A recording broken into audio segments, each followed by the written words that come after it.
Ma'am Catherine, sigurado na po ba kayo sa gagawin nyo? Kinakabahan na sambit ng katulong ng 20 anyos na dalaga. Nagmamadali itong maglagay ng mga gamit sa bag niya at sinisiguradong mailagay ang mga importanteng gamit na dapat dadalhin niya sa paglalayas. Oo manang, sigurado na ho ako. Sagot naman ng dalaga habang patuloy sa paglalagay ng mga damit sa hindi kalakihang bag. Pero Ma'am Kat, paano kung hanapin ka ng mga magulang mo sa akin? Mula pa noon ay alam nilang ako lang ang maaasahan mo rito sa mga bagay-bagay. Puno ng pag-aalala na sabi ng matanda. Natigilan ang dalaga sa pag-iimpake, sabay harap dito. Namula ang mga mata nito, tanda ng papaiyak na. Bumuntong hininga si Catherine, sabay hawak sa magkabilang kamay ng matanda. Alam niyang hindi lang ito para sa kanya na babahala, kundi pati na rin sa kanyang sarili. Pwede itong mawalan ng trabaho dahil sa gagawing pananakip sa kanyang paglayas. Pero sisiguraduhin ng dalaga na hindi yun mangyayari. Manang lalayas ako kung kailan tulog ang lahat. Huwag kayong mag-alala, hindi ko rin naman hahayaang masisante ka. Paliwanag ng dalaga, sabay pisil sa kamay ng matanda. Paano kung may mangyaring masama sa'yo? Napabuntong hininga ang dalaga. Hindi niya alam kung tama ba ang gagawin niyang paglayas para lamang hindi matuloy ang kasal niya sa lalaking anak ng kasosyo nila sa negosyo.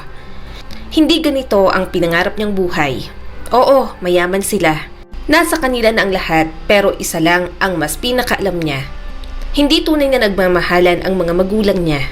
Produkto rin sa arranged marriage ang mga magulang niya na pakanan ng mga lolo at lola niya. Gusto ng dalagay ikakasal siya sa lalaking mahal niya. Hindi sa lalaking tingin lang sa kanya ay galing sa pamilyang mayaman at makakatulong magpabago ng anumang negosyong ipapatayo. Ayaw niyang pedesta lang. Gusto niyang pagmamahalan ang lulukob sa pamilyang bubuuin niya kung sakali. Kaya noong hindi siya pinakikinggan ng mga magulang niya sa mga rason niya, wala siyang magagawa kung hindi ang maglayas hanggang sa matauhan ang kanyang mga magulang. Mag-iingat po ako manang, basta yun ang bilin ko sa'yo. Sabihin niyong hindi mo alam. Ani Catherine, sabay bigay ng kasiguraduhang ngiti sa matanda. Walang nagawa ang matanda kundi ang tanguhan ng dalaga dahil may halong takot at pag-aatubili sa kanyang mukha. Pagkatapos ng masinsinang pag-uusap ng dalawa, sandaling hinagkan ni Catherine ang kanyang yaya. Nang lumabas na sa silid niyang matanda ay tulalang napaupo si Catherine sa magarang kama. Isa-isa niyang nilibot ang tingin ang mga gamit niya sa silid hanggang sa napadpad ang tingin niya sa mga picture frames kung saan nagta-travel sila ng pamilya niya sa iba't ibang bansa. Mas masaya siguro ang kanilang pamilya kung totoong nagmamahalan ang kanyang mga magulang. Ni hindi na nga siya nasundan, siguro para sa kanila, ayos lang na isa siya. Noon pa man, naiinggit siya sa mga classmate niya na may mga kapatid. Gusto niya ring maranasang maging ate, katulad ng mga nakikita niya sa mga amusement park ng mga bata na pinapasyal ng mga nakatatandang kapatid nila. Pero wala parang negosyo at pera lang ang gusto ng pamilya niya. Parang doon na lang palagi umiikot ang buhay nila. Wala rin siyang permanenteng kaibigan dahil kinamumuhian ang mga magulang niya. Marami ring galit sa pamilya niya. Kaya kahit saan siya magpunta, may kasama siyang bodyguard. Kaya naiintindihan niya si Manang nang lubos itong mag-alala para sa kanya. Alam niyang maraming mga taong naghihintay ng pagkakataon na mahawakan siya para gawing pain. Kaya kung maaari ay magbagong anyo siya at magpakalayo-layo. Yung malayo sa syudad, yung malabong may makakilala sa kanya. Nang matapos ng mag-impake ang dalaga sa mga gamit na kakailanganin, kaagad niya itong inilagay sa ilalim ng kama. Tumayo siya at kaagad dinampot ang cellphone nang may tatawagan sana nang biglang bumukas ang pintuan. Gulat na napatingin doon si Catherine. Yon ang kanyang ina. Mami? Mahinang sambit ni Catherine sa ina na kapapasok lang sa kwarto. Kaagad itong dumalo sa kanya nang may ngiti sa mga labi. Parang may gusto rin itong sabihin na maganda pero para sa dalaga ay hindi. Nasukat mo na ba ang dress na pinadala ko dito sa room? Excited na tanong ng ginang. Kunot noon namang napatitig sikat sa ina bago niya ibinaling ang mga mata sa malaking kahon na nakapatong sa mid-size sofa. Hindi niya yun pinansin kanina nang makita niyang inakyat yun ni Manang. Busy siya sa pag-iimpake ng gamit kanina. Susukatin pa lang po. Palusot ng dalaga. Bahagyang napakunot ang noo ng ginang. Akala ko nasukat mo na since you are excited sa engagement party. Sa susunod na araw na yun, anak, bumalik muli ang sigla ng boses nito. Bahagyang natigilan ang dalaga. Oo nga pala, muntik niya na yung makalimutan. Yun nga pala ang rason kung bakit gusto niyang maglayas. Bahagyang tumikhim si Catherine para hindi mahalata ng kanyang ina ang pagkabalisa dahil sa sinabi nito. Nang mapansin ni Catherine na hinihintay ng mami niya na sukatin ang engagement dress, walang nagawa ang dalaga kundi kunin ang box kung saan nakapaloob ang magarang damit. Sige na anak, I know it looks good on you. Gawa pa yan ng isa sa mga top designer sa Pilipinas, kaya alam kong magugustuhan mo. Excited na sabi pa nito. Pasikretong napabuntong hininga ang dalaga, sabay ikot sa mga mata nito dahil sa stress. Hindi na niya kayang makipagplastikan sa nanay niya at magpanggap na tanggap niya ang magiging kapalaran. Pasimple niyang tiningnan ang pambisig niyang relo. 6:00 na pala ng gabi. Nang makita niyang oras, naibsan ng stress na nadarama ng dalaga.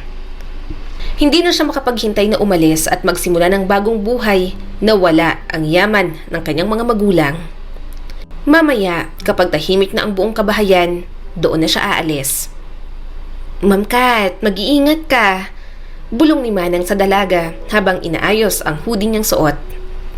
Hindi na napigilan ni Catherine ang mga luha nang marinig yun mismo kay Manang Beth.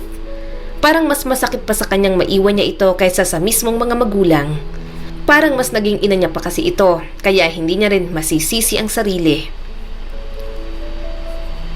Kapag nasa sitio masayahin ka na at yakang safe roon, palagi mo lang tatandaan na simple lamang ang mga tao ron, lalo na't maliit na probinsya yon at malayo sa kabihasnan. Huwag mo rin kakalimutan na dapat makisama ka sa mga makakasalamuha mo ron, lalo na't ang mga taong nakatira doon, malayong malayo sa anong meron ka.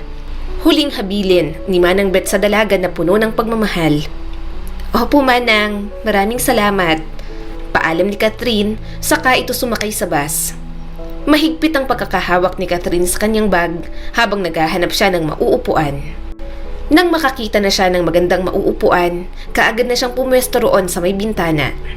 Nakita niya si Manang Beth na nagpuna sa mga luha nito habang kumakaway sa kanya.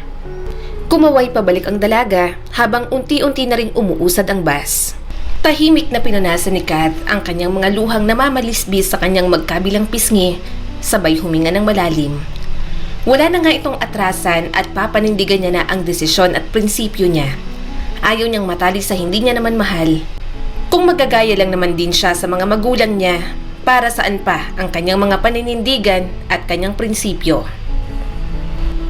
Halos 1 oras na rin ang biyahe ng bus at wala nang makitang establishmento ang dalaga. Sinisipat niya ang relong pambisig sabay hikab. 2:00 na pala ng madaling araw. Mabuti na lang at nadala na siya ni Manang Beth sa sitio masiyahin. Noong nag-out of the country kasi noon ang mga magulang niya at natagalan sa uwi, si Manang Beth ang naging kasama niya sa mansyon. Hanggang sa kinakailangang umuwi ni Manang Beth sa kanila dahil namatay daw ang tatay nito.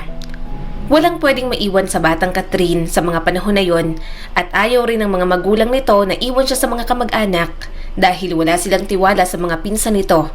Lalo na at malaki ang inggit nito sa kanilang pamilya. Kaya ng ibang paraan, kaya isinama ni Manang Beth ang batang si Catherine sa probinsya at ipinakilala na anak ito ng kasamahan niyang kasambahay. Ayaw niyang pagkainteresa ng bata kaya pinagtakpan ng butihing ginang ang batang Catherine.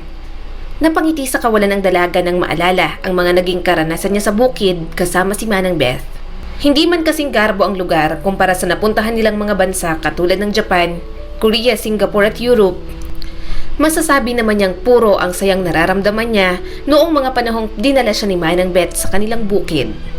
Habang masayang inaalala ng dalaga ang mga naging karanasan niya noon, hindi niya namalayang hinila na siya ng antok. Miss! Dahan-dahang iminulat ni Catherine ang mga mata sabay kuskus nito. Nang inilibot niya ang mga mata, maliwanag na ang paligid. Nilingon niya ang konduktor na matyagang naghihintay sa kanyang responde. Sityo masiyahin ka, hindi ba? Nandito ka na, sabi ng konduktor. Salamat po, bababa na ho ako. Pagmamadali ni Catherine sabay kuha sa bag niya. Nang makababa siya, kaagad niyang sinuri ang paligid. Kaagad siyang ginapangan ng kaba nang makita ang mga taong ni isa wala siyang kilala. May mga trike na namamasada, may mga naglalako ng iba't ibang pagkain. Meron pang nagsisigawan na hindi niya alam kung nag-aaway ba o ano. Nang kumalam ang sikmura niya, Kaagad siyang naghanap ng pwedeng makainan. Nang may nakita siyang maliit na karinderya, kaagad siyang pumaroon. May naabutan pa siya ng mga construction worker at mga estudyante na kumakain. "Ano sa'yo, Neng?" tanong ng tendera sa kanya. Nailang pa siya nang titigan siya nito ng matagal. O hindi naman ay baka mamukhaan siya. "Huwag naman sana, Lord. Kakaalis ko pa lang sa amin eh." Tahimik na dasal ng dalaga. Yumuko na lang siya sabay tingin sa iba't ibang ulam na nakadisplay. "Can I get this po?" Kaswal na tanong ng dalaga. Pinagtaasan siya ng kiling ng babae na tila hindi nito nagustuhan ang pagkakasabi niya sa kanyang itinuro. Tumikhim siya sabay iwas ng tingin. Itong sunny side up na itlog po at tinapay na pandesal." Nahihiyang ulit na pagkakasabi ni Catherine. Nakalimutan niyang wala nga pala siya sa fine dining. Sus Mariosep. "Ayan, magtagalog ka, hindi yung i-Englishin mo ako eh, ang aga-aga pa." Suplad ang bigkas ng babaeng sa tingin ni Catherine ay matanda lang ng ilang taon sa kanya. "Ang aga naman niyang pag-aalburuto mo, Maylin." Ani ng lalaking nasa likuran niya, sabay halakhak. Kita kaagad ni Catherine kung papaanong lumiwanag ang buong mukha ng babae pagkakita sa lalaki na nasa kanyang likuran. Matangkad ito base sa anino nitong natabunan siya. Nang lingunin niya ang lalaking nasa likuran, naintindihan niya na ang babaeng tendera. Gwapo ito. Napakagwapo. Kahit ang suot nito ay lumang pangbukid na damit, nakabota pa, ay hindi may pagkakaila na gwapo ito. Matikas din ang pangangatawan at napakatangkad din. Halata ring bilad na bilad sa araw dahil sa kulay nito. Pero kung ang lalaki na ito ay nasa Maynila, tiyak na maraming mga scouts ang magsiliparan sa lalaking ito para gawing model. Grabe, may mga ganito pala talaga kagwapong tao sa isang probinsya. "Heto nang order mo, miss." Medyo malambing na nitong saad.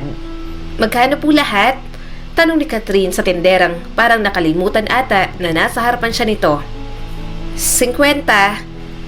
Sagot nito sa kanya habang ang mga mata ng tenderang babae ay nasa lalaking namimili ngayon ng ulam sa tabi niya. 50? What does it mean? Hindi siya masyadong maalam sa Filipino terms ng pera. Kagatlabing kinuha niya ang pitaka sabay tingin sa perang naroon. Halos tig 1,000 ang naroon at 500 bills. Nang may nakita siyang 100, nagdadalawang isip pa siya. "Siguro okay na tong 100? Bulong ng dalaga sa sarili. Hindi naman ganun siguro kamahal ang naging order niya para umabot yun ng 100 piso o higit pa. 50 pesos lahat sa'yo, miss." Ulit ng lalaki. Nang tiningala niya ito, parang aliw na aliw itong nakatingin sa kanya. Tumikhim ang dalaga sabay tangon ng marahan at dinukot na nga niya ng tuluyan ang 100 sa pitaka niya. "Nakakahiya, parang gusto ko nang magpalamon sa lupa." Sigaw ng utak ni Catherine. Pasuplada namang kinuha ng babaeng tindera ang ibinayad niyang pera, sabay bigay ng sukli. Marahan namang nagpasalamat ang dalaga, sabay ayos sa bag niyang dala. Nang makakita na siya ng mesa kung saan siya pwedeng kumain, kaagad niya nang inabala ang sarili. Maingat niyang nilapag ang bag malapit sa paanan niya at tiningnan ang platong may itlog at pandesal. Lumingali nga ang dalaga sa kanyang paligid dahil parang naramdaman niya na may mainit na matang nakatingin sa kanya. Isang subo pa lang ang ginawa niya pero halos hindi niya na yun manguya at malunok dahil sa mga matang nakatutok sa kanya. May mga estudyante pang pasikreto siyang kinukuhaan ng larawan kaya agad siyang umayos sabay tago sa mukha niya sa suot na hoodie. "Oy, tama na yung mga titig nyo. Baka akalain ni Miss Ganda. Weirdong tao ang mga taga-sityo masiyahin." Si tanong lalaki sa mga tao sa karinderya. "Makikiupo muna ako dito, miss ah. Wala na kasing bakanting mesa." Sabi ng lalaki habang may bit-bit din ito na plato at mangkok. Wala sa sariling napatango ang dalaga at tahimik na nagpatuloy sa pagkain. Hindi naman pakitang tao o papresko ang pinapakita at pinaparamdam ng lalaki, kaya hindi naaalibadbara ng dalaga sa inakto nito. "Pagpasensyahan mo na muna itong mga tao rito. Ngayon pa lang siguro nakakita ng banyaga." Naiiling na sambit nito sabay subo ng kanin at ulam. Bahagyang inangat ng dalaga ang tingin sa lalaking kaharap. Mas gwapo pala ito sa malapitan. May maninipis na mga labi, matangos ang ilong, makakapalang kilay at may mga matang animoy pang Hollywood. Dagdagan pa sa panga nitong dipinang dipina. "Naku miss, huwag mo akong titigan ng ganyan. Asyomero pa naman ako. Baka isipin kong type mo ako." Marahang bulong nito sabay halakhak. Kaagad namang pinamulahan ng pisngi ang dalaga dahil sa sinabi ng lalaki. Tumikhim na lang siya sabay ayos muli sa kanyang hoodie. Nakakahiya. Bakit naman kasi nakaka-hypnotize ang itsura ng lalaking to? Sigaw ng utak ni Catherine. Sorry. Paumanhin niya sabay inom ng tubig. Nagsimula na ring mamuo ang pawis sa noo ng dalaga at naiinitan na nga siya. Kaso, nababahala siya kung tatanggalin niya ba ang suot na hoodie o hindi. Parang makapalang suot mong hoodie, miss. Mainit dito sa lugar namin. Baka mamaya mag-collapse ka. Seryosong untag ng lalaki. Hindi ito nakatingin sa kanya at busy lang ito sa pagsubo at pagkain. Tama nga ang sinabi ng binata. Medyo tumaas na rin ang haring araw kaya mas uminit na rin ang paligid. Pero nang pinakiramdaman naman ng dalaga ang sarili, kaya pa naman niyang indahin ang init kaya inilingan niya lang ang lalaki sabay inom ng tubig. Hindi sa gusto kong malaman kung bakit ka nandito, miss. Pero para kasing hindi ka pamilyar sa lugar na to. May kamag-anak ka bang gustong bisitahin? Puno ng pag-iingat na tanong ng lalaki sa dalaga. Saglit siyang napaisip. Kung sasabihin niyang oo, ay baka magtanong pa ito kung sino.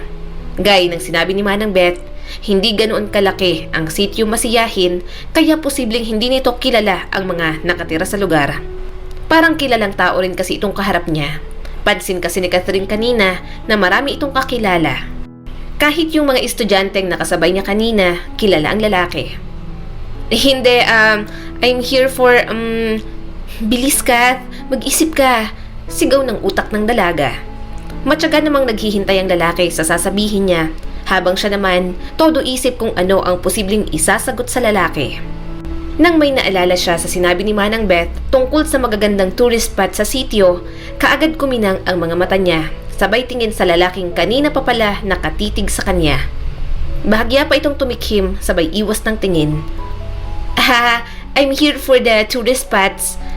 Narinig ko mula sa isang kaibigan na magaganda raw ang mga natural resources dito, especially yung mga iba't ibang waterfalls. Sa wakas ay bigkas ng dalaga na may halong excitement na ikinagulat naman sandali ng lalaki. Turista ka pala dito. Maraming ang dumadayo rito lalo na ngayong summer. May nakita ka na bang apartment na pwede mong rentahan? Tanong ulit ng lalaki. Bahagyang natigilan si Catherine nang mapagtanto niyang kailangan niya pala ng matutuluyan. Maingat namang naghihintay ang lalaki sa isasagot ng dalaga. Hindi pa, mag-ahanap pa ako pagkatapos kong kumain dito. Sagot naman ni Catherine. Pwede kitang tulungan kung gusto mo. Umuupa lang din kasi ako. Tamang-tama, bakante yung isang apartment katabi nung sa akin. Kung hindi ka naman maselan, baka ayos na yun sa'yo. Mukhang mayaman ka pa naman. Baka hindi mo magugustuhan ng apartment. Nakangiting alok ng lalaki. Gusto niya sanang i-decline ng offer pero nang mapagtanto niyang baka wala siyang ibang mahanap na apartment, lalo na't madami ring mga turistang dumadayo sa sitio, ay baka wala na siyang matutuluyan. Huwag kang mag-alala dahil kahit gawa sa kahoy ang apartment, maganda't malinis naman.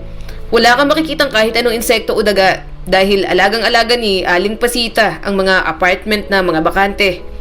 Dagdag ulit ng lalaki. Oo nga pala, ang bastos ko naman. Kanina pa kita dinadaldal dito at hindi pa ako nagpapakilala. Mahinang halakhak ng lalaki sabay kamot sa batok nito na tila nahihiya. Hindi na rin napigilan ni Catherine ang mapangiti ng simple. Hindi na rin sumagi sa isipan niya yon na kailangan pa nitong magpakilala bago sila mag-usap. Siguro dahil takot din siyang magpakilala. Hindi pa ito ang oras para magtiwala kaagad siya sa taong kakikilala niya pa lang. Ako nga pala si Sendo. Ikaw? Pakilala ng lalaki sa kanya. Ang buong pangalan niya ay Catherine Ellen Salvatore, kaya ang second name na lang siguro ang gagamitin niya.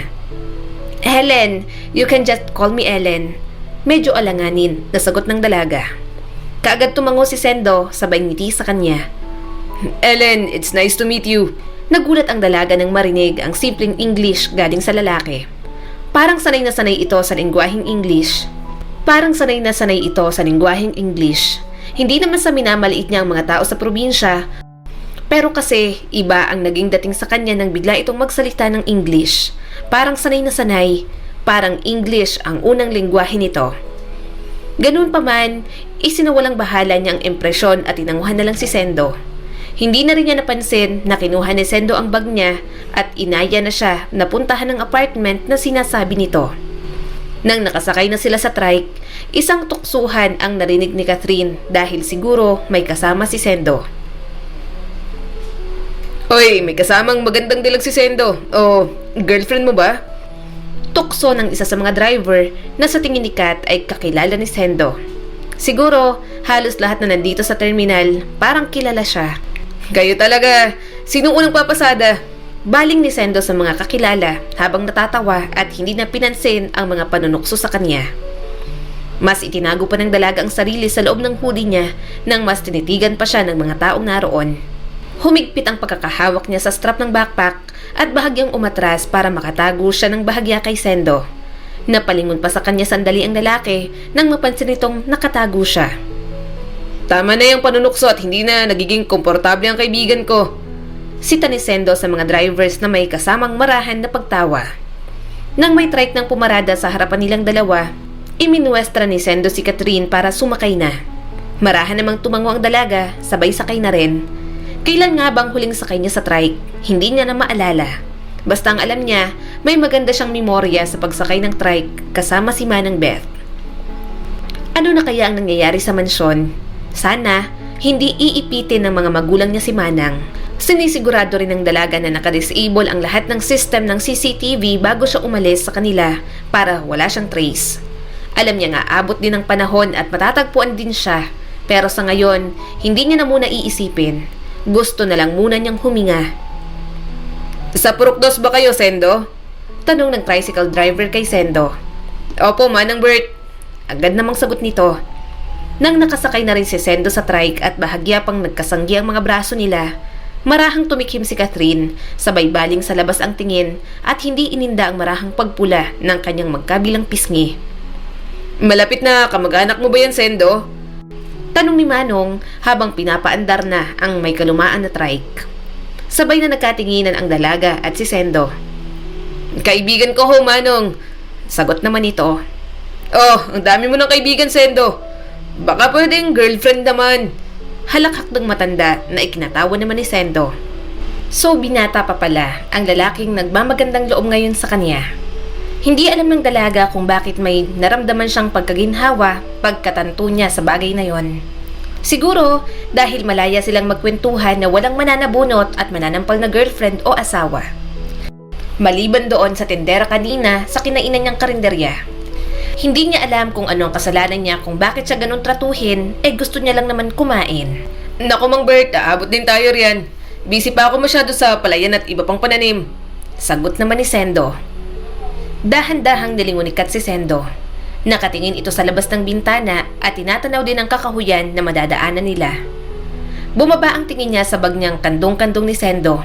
Wala sa sariling napangiti ang dalaga, sabay bawi uli sa tingin ng akmang lilingunin siya ng binata. Diyan ang unang destinasyon ng mga turista kapag nagagawi sila rito. Napaigtad si Catherine nang biglang parang nakadungaw na sa kanyang binata at may tinuro sa unahan. Nang biglang umihip ang napakalakas na hangin, gawa na rin sa nasa kalagitnaan sila ng biyahe, natanggal ang hoodie sa ulo niya.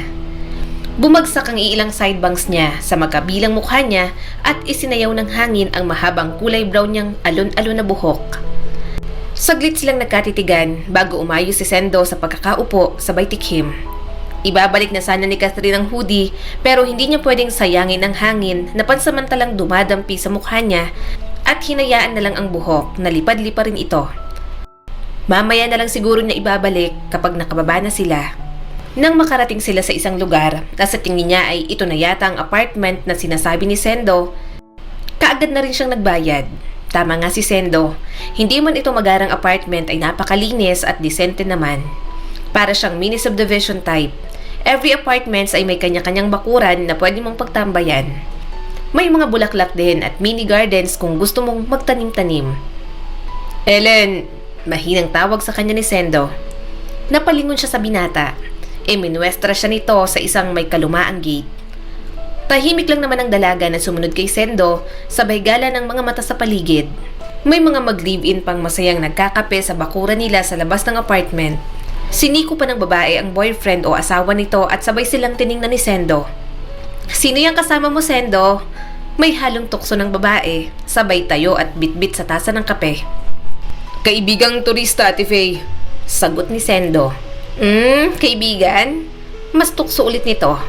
Faye, lubayan mo nga yung si Sendo sa mga paandar mong yan. Sita ng boyfriend ni Faye. O Sendo, pumasok na kayo para makapagpahinga na yung kaibigan mo. Pagpapatuloy ng lalaki na akala ni Catherine na hindi sila tutuksohin, mas malala pa pala. Napailing na lang si Sendo sa inakto ng magjowa dahil sa panunukso ng dalawa. Bahala nga kayo riyan. Naiiling na tawa ni Sendo at nagpatuloy na sa paglalakad. Pilit namang umiti si Catherine sa magjowa, sabay yuko ng bahagya bilang pagpapaalam. Nakatayo si Catherine sa labas ng pintuan ng apartment ni Sendo habang binubuksan pa nito ang pintuan. Hindi niya alam kung bakit hindi siya nakakaramdam ng kaba habang magkasama sila. Ngayon pa lang sila nagkita at nagkakilala. Hindi pa lubusang magkakilala. Nang tuluyan na nitong nabuksan ang pintuan, mas pinalaki niya ang pagkakabukas noon at hinayaan na lang din na ganoon ang pintuan niya nang pinapasok si Catherine sa loob ng apartment nito. Hindi nga kalakihan ng apartment at sakto lang sa isang tao at isang bisita. May single sofa sa receiving area at isang center table na gawa sa kahoy na naka-varnish. Iilang lang din ang gamit sa loob. Siguro dahil lalaki siya at alam mo naman pag lalaki, parang kung ano sa tingin nila ang mas kakailanganin sa isang bahay, ayun lang din ang ilalagay nila. Dito ka muna at magpapahinga ka ng saglit habang pupuntahan ko si Aling Pasita para ipaalam na may uupa sa katabi kong apartment. Sige, salamat. Maikling tugon ni Catherine. Baka nauuhaw ka. Pasensya na, tubig lang meron ako sa mini fridge. Nahihiyang alok ni Sendo, sabay hawak sa batok nito. Hindi, ayos lang. I'm fine with water. Nang mabigyan na siya nito ng tubig, kaagad itong lumabas para puntahan ng landlady ng apartment. Tumayo si Catherine at bahagyang inayos ang itsura. Medyo nagulo na ang buhok niya at naiinitan na, kaya napagpasyahan niyang hubarin ang hoodie na suot at ang nakapaloob na razorback ang pinanatili. Pinusod na rin niya ang mahabang buhok sabay tingin sa kabuuan ng apartment. In fairness, napakalinis ng apartment ng binata. May mga iba't ibang bota pang bukid na parang bagong mga laba na maayos nang nakaorganisa malapit sa pintuan. May 2 pares na sapatos din ang naroon at 3 pares ng tsinelas. Wala sa sariling napangiti si Catherine. Parang mas organized na klaseng tao si Sendo kaysa sa akin Ani ng dalaga sa utak niya. May namataan din siyang isang kwarto na may kortina. Nasa tingin ng dalaga ay kwarto ng binata. Nagbabaka sakali rin si Catherine na baka may makita siyang mga picture frame sa apartment pero wala siyang mahagilap. Kahit isang nakasabit na lang sana na picture frame para naman hindi masyadong boring tingnan ng apartment na to, bulong ni Catherine at nagpatuloy sa pagtingin-tingin sa kabuuan. Sino ka? Kinakabahang napalingon si Catherine sa may pintuan. May isang babaeng nakatayo sa hamban ng pintuan na kasing tangkad niya at bagsak na bagsak ang itim na buhok. Nakabestida itong luma habang may basket itong daladala. Sino ka? Bakit ka nandito sa loob ng apartment ni Sendo? Pag-uulit nito sabay lapag ng dalang basket sa center table. Pansin niya na fresh fruits ang naroon at bigla siyang natakam. Imposibleng asawa niya ito, hindi ba? Bago pa makasagot si Catherine, biglang dumating si Sendo. Palipat-lipat ang tingin niya sa dalawa at hindi rin inaasahan ng binata ang pagdating ng isa pang panauhin. Maria, anong ginagawa mo rito? Harap ni Sendo sa babaeng kadarating lang. Saglit pang tiningnan ni Maria si Catherine bago nito nilingon si Sendo. Nakita ko kasing nakabukas ang apartment mo kanina. Papauwi na sana ako kaya idinaan ko tong mga prutas. Malambing na sagot ng babae kay Sendo. Salamat Maria. Pwede ka nang umuwi at baka hinahanap ka na sa inyo. Marahang sagot naman ng binata. Nga pala Sendo, sino siya? Tanong ng babae, sabay lingon kay Catherine. Ellen, si Maria, kaibigan ko rin. Nginitian ni Catherine ang babaeng si Maria pero nagulat siya nang pasimple siya nitong inirapan, sabay baling ulit kay Sendo. Bahagyang natawa si Catherine sa inakto ng babae. Buti na lang at hindi na yun napansin dahil kaagad kinuha ni Maria ang atensyon ni Sendo. Nga pala Sendo, babalik ako rito mamaya para bigyan ka ng ulam. Mga hapon, may kaunting salo-salo sa bahay at naglechon si tatay. Birthday kasi ni Mama. Alam kong gagabihin ka kaya hindi ka na makakapunta kaya dadalhan na lang kita. Mas pinalambing pa nito ang boses nang makipag-usap si Maria kay Sendo. Diyos ko, bakit ba ang tagal siyang ihatid ni Sendo sa apartment niya para makapagpahinga na siya at hindi niya na masaksihan ang kakornihan ng dalawang ito? Sige, salamat ulit Maria. Mag-ingat ka pa uwi. Inikot ni Catherine ang mga mata, sabay dampot sa mga gamit niya. Okay na ba yung apartment na pagrerentahan ko? Kaswal na tanong ni Catherine sa binata. Oo, nakausap ko na si Aling Pasita. Heto nga palang susi. Sagot nito, sabay bigay ng susi. Kaagad naman yung kinuha ni Catherine sabay labas ng apartment ni Sendo. Wala na siyang pakialam kung anong iisipin ng binata. Hindi niya alam kung manhid ba ito or wala lang talagang pakialam. Yung babae kanina na nagngangalang Maria, halata namang gusto si Sendo kaya ayaw niyang mapasama. Gusto niyang maging payapa ang buhay niya sa probinsyang yon kahit sandali lang. Alam niyang darating din ang araw na matatagpuan siya at haharapin niya ang buhay na dapat hindi niya tinakasan. Nagising si Catherine nang may mahinang katok na nanggaling sa labas ng pintuan niya. Bahagya pa siyang nataranta nang pagkagising niya, hindi siya sa pamilyar na lugar at wala siya sa kanyang silid. Nang matauhan at nabawi na ang sistema sa kanyang katawan, dahan-dahan siyang tumayo habang hilot-hilot ang sintido. Pagkabukas ng dalaga sa pintuan, isang matanda ang bumungad sa kanya. Ikaw ba si Ellen? Nakangiting bungad sa kanya. Oo po, magandang...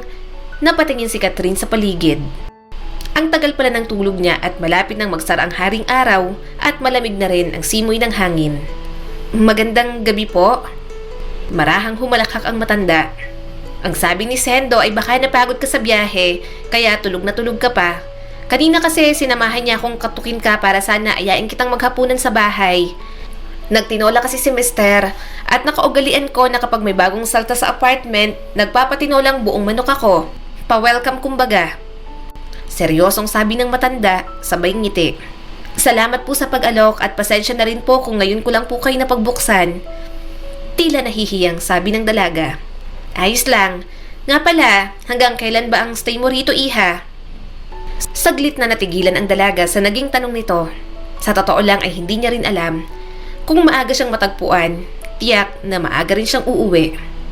Hindi ko pa po alam, Aling Pasita. Depende po siguro.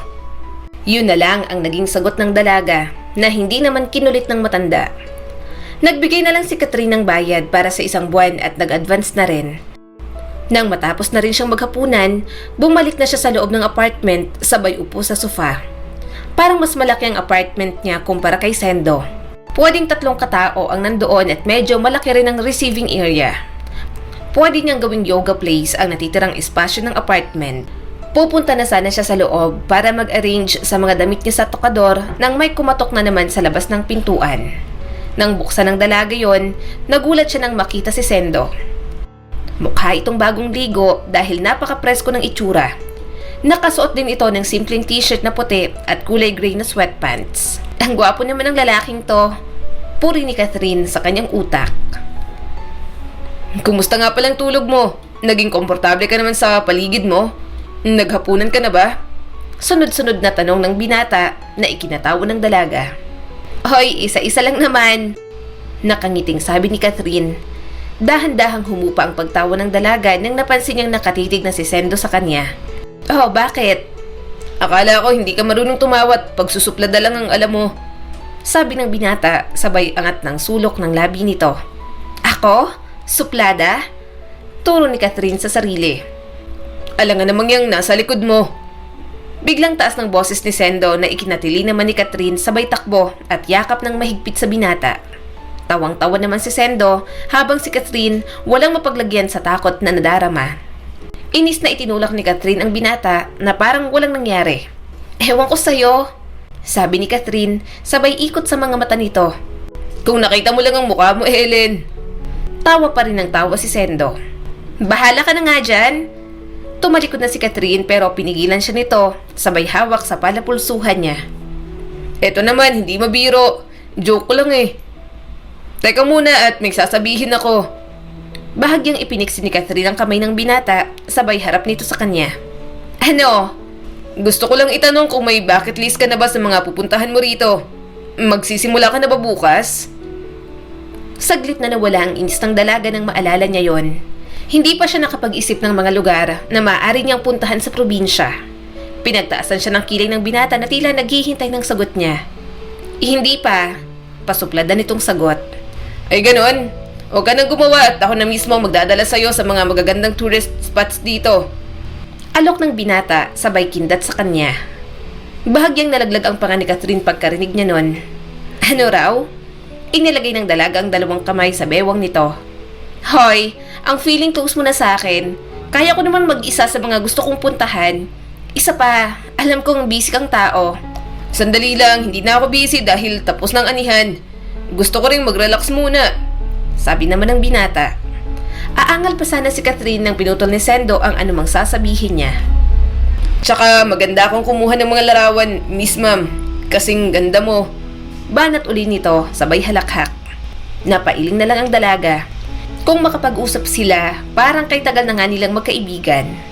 Hindi na nga pinatulan ng dalaga si Sendo at pinaalis niya na ito sa bakuran niya para mas maaga siyang makatulog.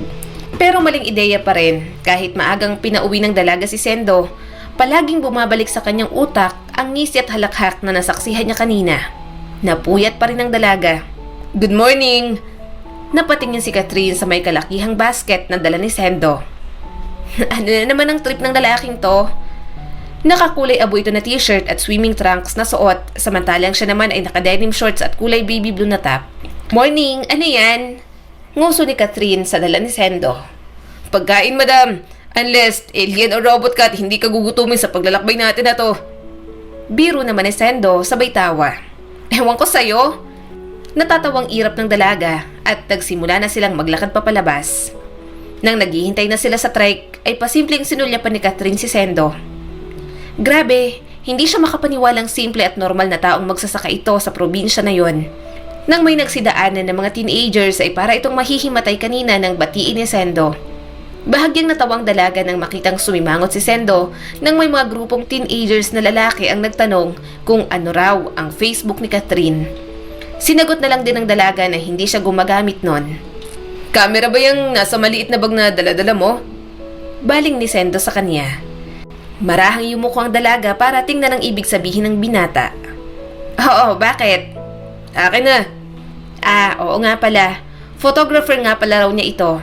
Hindi na nga umangal ang dalaga at ibinigay niya na kay Sendo ang camera. Mabuti na lang, hindi niya ito naiwan lalo na't nagmamadali siya nang nag-impake noon. Si Catherine na nga ang nakapara ng trike. Nang pumarada na nga ito sa harap nila, bahagya pa siyang nakangiti nang lingunin niya si Sendo para sana tawagin. Pero laking gulat niya nang makitang nakatutok sa kanya ang camera, sabay click. Maganda pala ang camera mo na to. Parang baliwalang sabi ng binata. Hindi pa rin nakabawi ang dalaga dahil sa pagkabigla, kaya kailangan pang pitikin ng binata ang noon nito para matauhan. Tara na't baka dadami ng tao doon. Ayan ang binata, sabay hawak sa palapulsuhan niya at hatak papalapit sa trike. May iilan na ngang mga tao pagkarating nila doon. Parang majority ng mga naroon, mag-boyfriend o girlfriend na nagde-date. Napabuntong hininga si Catherine sabay libot ng tingin. Maganda nga ito, parang adventure park. Nasa unahan raw ang falls at kung saan pwedeng mag-swimming. No wonder kung bakit naka-swimming trunks si Sendo. May balak nga talagang mag-swimming. Amazed na amazed si Catherine habang maingat na pinagmamasdan ang lugar na yon. Ang mga punong nakatanim pa ay mga puno ng nara. Matatayog at malalaki at may mga ibon pang malayang nagsisiliparan. Malaki bang storage nitong camera mo? Untag ni Sendo na ikinalingon naman ni Catherine. Oo naman, bakit? Ang dami ko na kasing kuha sa'yo, pero mga stolen shots, try mo rin sa 2 nara. Diyan ka sa gitna. Pagbibigay instructions ng binata. Walang nagawa ang dalaga kundi ang sumang-ayon. Umayos na siya at pumwesto tulad ng gusto ni Sendo. Smile ka, madam. Nakasmile na ako. Di yung ganyan. Dapat yung kitang gilagid. Marahang halakhak ni Sendo. Natawa si Catherine na kaagad din namang kinuhanan ng binata. Kaagad nagmarcha papalapit si Catherine kay Sendo para tingnan ang kuha nitong picture. Parang ang pangit ng Sendo. Reklamo ni Catherine at akmang babawiin ang camera. Mabilis namang itinaas yun ng binata para hindi makuha ni Catherine. Hindi no. Maganda ako kumuha ng litrato. Sabi ko naman sa'yo. Mukha akong inaalala ko kasi sa tingin kong pangit. Akin na. Paano magiging pangit eh? Ang ganda mo. Sabay natigilan si Sendo at Catherine. Hindi inaasahan ng dalaga na maririnig niya yon mula kay Sendo. At hindi rin inaasahan ng binata na masasabi niya yon kay Catherine. Unti-unting namulang pisngi ng dalaga, lalo na't napagtanto nito na sobrang lapit pala ng mukha nila sa isa't isa. Nakakapit pa si Catherine sa braso ng binata bilang suporta. Bahala ka nga riyan. Tanging nasabi na lang ni Catherine sabay talikod at nauna nang maglakad. Habang naglalakad si Catherine, tinapik-tapik niya ang magkabilang pisngi at pinapakalmang sarili. Hindi niya napansin na sobra na rin pala sa pagpintig ang puso niya at hindi niya alam kung bakit. Tumikhim siya ng paulit-ulit at pilit iwinaksi ang nangyari kanina. Sendo. Nabitin sa ere ang gusto niyang itanong sa binata nang makitang kausap ni Sendo si Maria. Parang may naging masinsinan itong pag-uusap bago nagpaalam si Maria na mauuna na. Saglit pang nagtagpo ang mga mata nila ni Maria gamit ang malamig na titig bago ito naglakad patungo sa iba pang mga kaibigan na hinihintay na siya. Nakita pa ni Catherine kung paano ito tinukso ng mga kaibigan nito. Nang namataan ni Sendo sa distansya na naghihintay ang dalaga sa kanya, lakad takbo ang ginawa ng binata para maabutan si Catherine. Pisil ng pisil ang dalaga sa mga daliri nito habang hinihintay si Sendo. Nang tuluyan na itong makalapit sa kanya, tiningnan niya ulit ang gawin ni Maria. Tama nga ang hinala niya. Nakatingin din ito sa gawin nila. Kaagad iniwas ni Catherine ang tingin sa mga taong yon at nakangiting binalingan niya si Sendo. May dala ka bang tubig? Mahinahong tanong ni Catherine sa binata. Oo, meron. May juice rin kung gusto mo. Kaagad namang tugon nito sabay kalkal sa bitbit na basket. Anong flavor ng juice? Tanong ulit ni Catherine, sabay na silang dalawa ni Sendo na nakadungaw sa basket nitong dala. May mga sandwiches pa ron at mga prutas. Prepared na prepared ang moko nga. Apple juice. Marahang sagot ni Sendo. Nakita siguro ng binata na bahagyang napangiwi ang dalaga sa naging sagot nito. Bakit? Ayaw mo ba sa apple flavor? Ano bang favorite flavor mo sa isang juice? Puno ng kuryosidad na tanong nito. Orange? Tila nahihiyang sagot naman ng dalaga. Marahang tumawa si Sendo sabay tango. Orange juice will be our drinks tomorrow then. Saglit na namang natigilan ng dalaga sa naging sagot ni Sendo. Hindi na naman niya alam kung saan siya namangha. Sa pag-i-English na naman ito o sa sinabi nito na sasamahan na naman siya bukas. Nang makabalik na sila sa apartment nila, papalubog na rin ang haring araw. Hindi maipagkakaila ng dalaga na masarap kasama si Sendo kahit may mga oras na inaasar siya nito. Bukas na lang daw sila maliligo sa falls dahil sinulit nila ang paglilibot kanina. May mga nadaanan pa silang kabayo roon na pwedeng sakyan sana kaso mas pinili na lang nilang magpa-picture. Marunong naman mga bayo si Sendo nito pero baka maboard daw si Catherine kapag naiwan niya ito sa bench. Thanks for this day, Sendo. Ako naman ang magdadala ng foods natin para bukas. Presenta ng dalaga sa Sendong magiliw na nakatayo sa harapan niya. Saglit siya nitong tinitigan bago hinubad ang bag kung saan nandun ang kamera, sabay bigay nito sa dalaga. Sana wala kang buburahin kahit isa sa mga litratong nandyan. Sayang naman ang mga shots ko tsaka magaganda lahat. Pabirong inikot ng dalaga ang mga mata nito. Paano ka nakakasiguro na walang palpak sa shots mo? Taas kilay na hamon ni Catherine sa binata. Isang misteryosong ngiti ang pinakawalan nito sabay lapit bahagya sa kanya. Kabado namang napatitig si Catherine kay Sendo. Paano nga papalpa kung ganito naman kagandang kinukuhanan ko? Parang sirang plakang paulit-ulit na bumabalik sa utak ni Catherine ang lahat ng sinabi ni Sendo sa kanya. Kahit yung mga little moments nila together ay talagang pilit nitong sumisiksik sa utak niya. Kagatlabi niyang tiningnan ang maliit na orasan sa bedside table. Malapit nang mag-alas 12. Kailangan niya ng matulog kung hindi talagang mapupuyat siya ng bonggang-bongga. Maghahanda pa naman siya ng kakailanganin nila bukas. Mabuti na lang at may malapit na convenience store sa apartment nila kaya nakapamili na rin siya ng mga kakailanganin nila bukas ni Sendo sa second trip nila.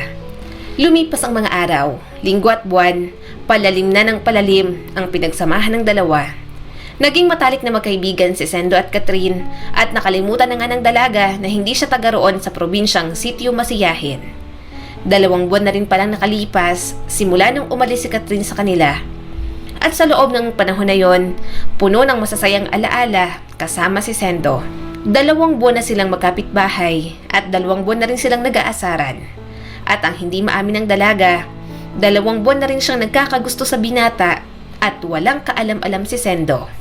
Hapon na at napagdesisyonan ni Catherine na tumambay sa labas.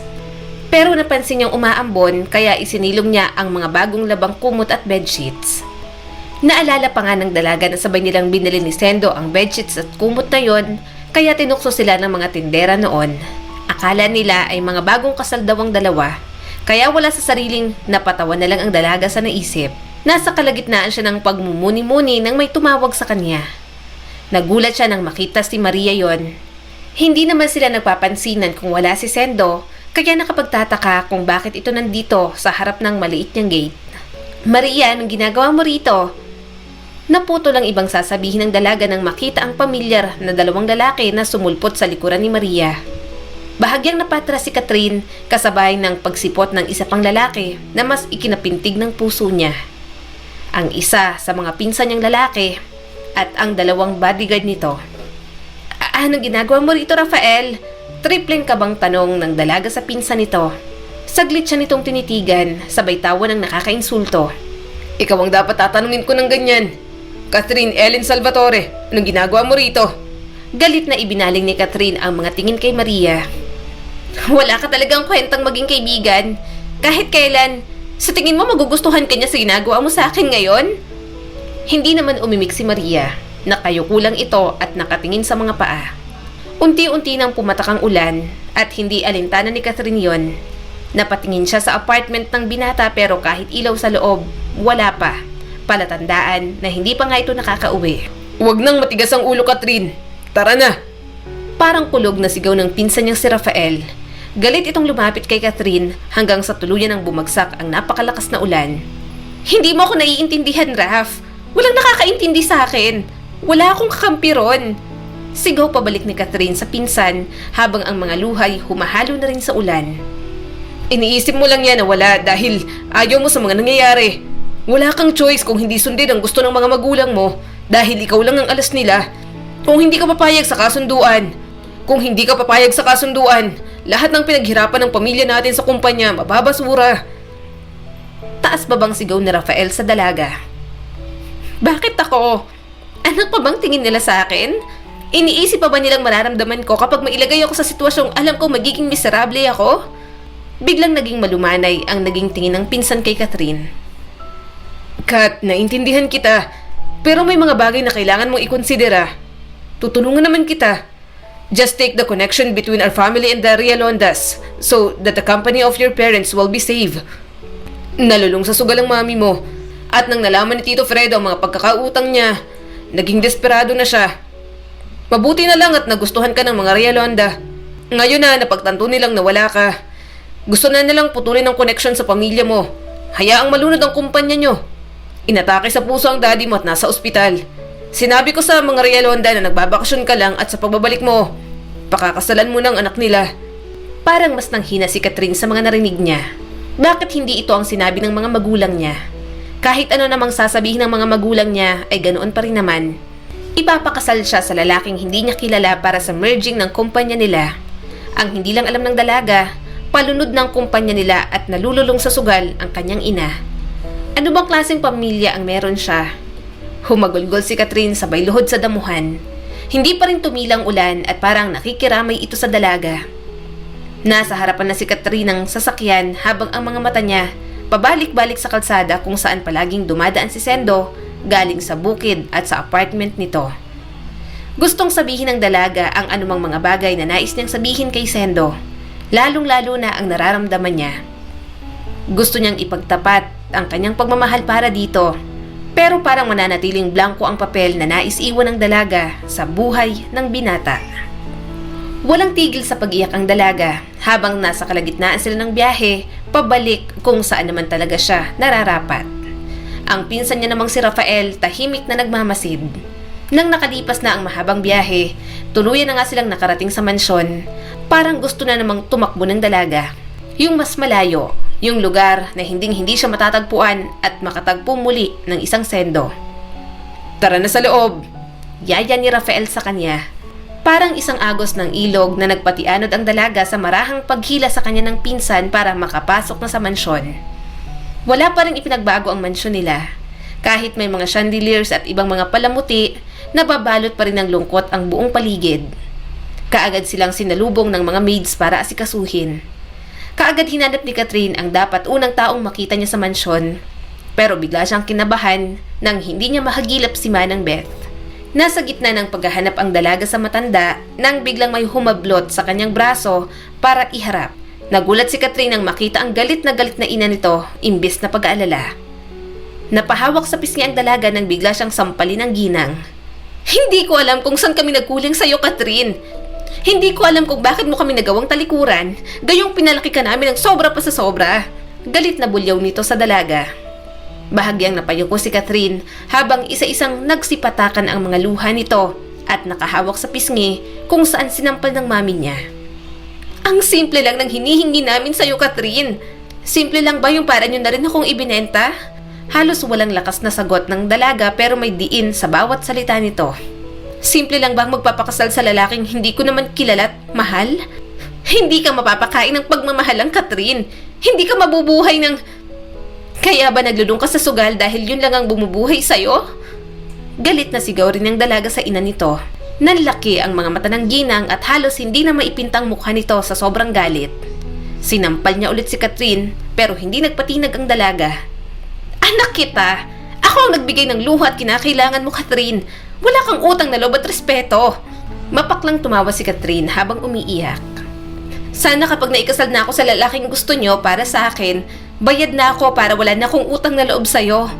Pagtatapos ng dalaga sa usapan nila ng nanay niya bago niya ito tinalikuran, sabay akyat sa kwarto.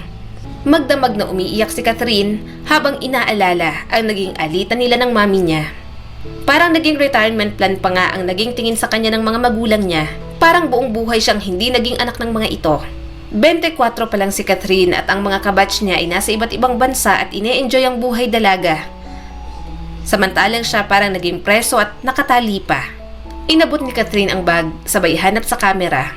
Kahit kailan, hindi niya pa binuksan ang mga litratong naroon dahil balak ng dalaga, sa kanya bubuksan kapag nakaamin na siya kay Sendo tungkol sa nararamdaman niya.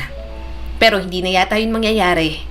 Mabuti na lang at hindi na nila masyadong kinilalang isa't isa. Napangiti si Catherine, sabay patak sa panibagong mga luha nito nang mabuksan niya ng kamera.